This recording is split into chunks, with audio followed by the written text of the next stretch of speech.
The international community is bitterly divided over what role the United Nations should play in Iraq. But what does the UN itself think? My guest today is an Under-Secretary of State for the organization and a Special Advisor to Kofi Annan. Could the UN also do with some serious reconstruction alongside Iraq?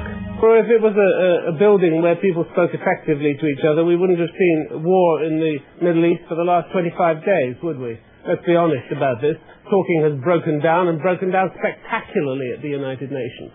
It was a very, very interesting and challenging moment for us. We saw 8 weeks, almost 9, I think, of fairly intensive efforts on the part of Council members to come to agreement on how they would go ahead and implement their 17 earlier resolutions on Iraq.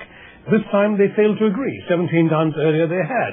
What was interesting, though, was that in this particular instance, you had a government, indeed a coalition, that was determined to take certain steps, and you had other members of the Council that were not prepared to agree with them. That's what happened in this case.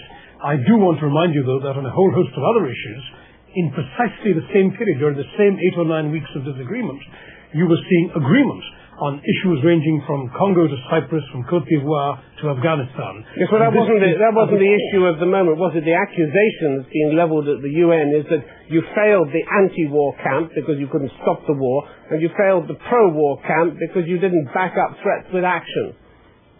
In this particular instance, you're quite right to say that on this issue, neither side ended up being totally satisfied. But that's because the Security Council is a sort of mini-parliament. There are 15 countries. When they agree, which they do most of the time, you have a clear position, and one side or the other may like it. On these rare occasions when they do not agree, you essentially do not have a piece of legislation emerging. That here's another in every point. democratic country. Here's another instance where they didn't agree, which was the summit that took place over the weekend between Russia, France and Germany. How divisive do you think this summit has been, where you have the Russian president, for instance, talking about the exporting of capital as democratic revolution, and President Chirac of France talking of the armies of Britain and France as powerful occupiers. This is divisive, isn't it? This is what Tony Blair called the emergence of rival poles of power. You should be worried by that, aren't you? Well, the fact is that the Security Council is an intersection point for 15 foreign policies. And it's only natural that each government brings to bear in its discussions at the UN a point of view that differs to a greater or lesser degree depending on the issue before it. On this issue, it's clear there are varying points of view.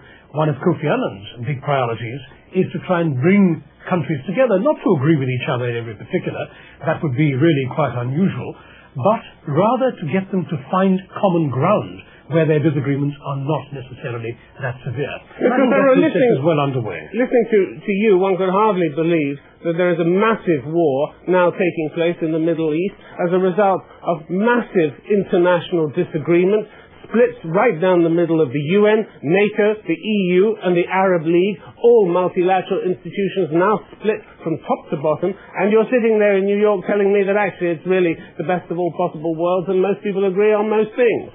It's difficult to equate the two, I have to say. That one could almost think you're on another planet.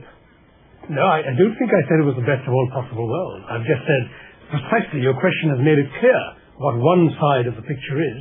And I do want you and your listeners and your viewers to see this in a broader context. I do believe, of course, that this war is a tragedy. For all of us here at the United Nations, the fact that it has brought in its wake death and destruction and despair and a certain amount of displacement, as well as the scenes of devastation we continue to see these days, including, I might say, something that's affected the UN's own offices in Baghdad, which have been looted and ransacked, is not exactly a suggestion that we are feeling we're in the midst of the best of all possible worlds. What I am saying is that we do believe that even in a world that falls somewhat short of the best, that it is possible to find common ground. That's what we're all about, and that's what we're going to try and seek to do.